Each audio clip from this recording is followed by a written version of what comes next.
अगर आप चाहते हैं कि तारक फिल्म्स का ऑडियो वीडियो सबसे पहले आप तक पहुंचे, तो हमारे चैनल को सब्सक्राइब जरूर करें और बेल आइकन को दबाना ना भूलें।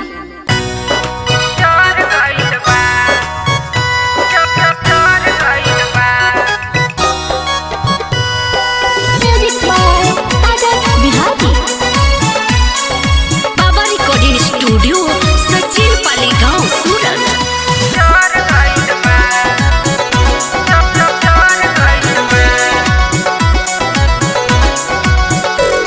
भोला जी राउर बसहा बिगड़ गइल बा, भोला जी राउर बसहा बिगड़ गइल बा, चर गइल बा हो पिया चर गइल बा, 4 कट्ठा भांग के बिया चर गइल बा। भोला जी राउर बसहा बिगड़ गइल बा, भोला जी राउर बसहा बिगड़ गइल बा, चर गइल बा हो पिया चर गइल बा, 4 कट्ठा भांग के बिया चर गइल बा, चर गइल बा हो पिया चर गइल बा, 4 कट्ठा भांग के बिया चर गइल बा।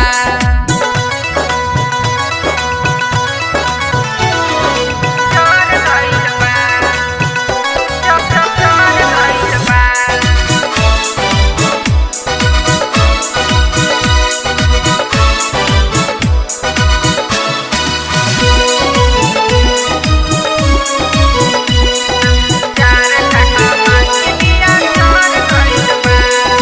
कहवा से भांग धतूरा हो पाई, चढ़ते सावन पिसी के हो पियाई, चढ़ते सावन पिसी के हो पियाई। कहवा से भांग धतूरा हो पाई, चढ़ते सावन पिसी के हो पियाई। देखी के बारी भइल विपत भारी, देखी के बारी भइल विपत भारी, बाग फुलवारी उजर गइल बा, चर गइल बा हो पिया चर गइल बा, 4 कट्ठा भांग के बिया चर गइल बा।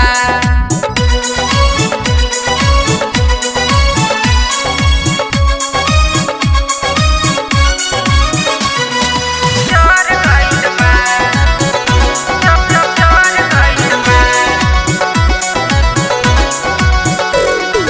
हर घड़ी भंगिए करे निहार जी, चिंता से बोथता हमरो कपार जी, चिंता से बोथता हमरो कपार जी।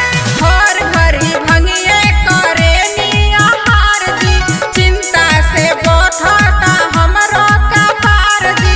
छोड़ दीना नासा देखी दुर्दशा, छोड़ दीना नासा देखी दुर्दशा, मंटू सोनी कहे बिगड़ गइल बा, चर गइल बा हो पिया चर गइल बा, 4 कट्ठा भांग के बिया चर गइल बा।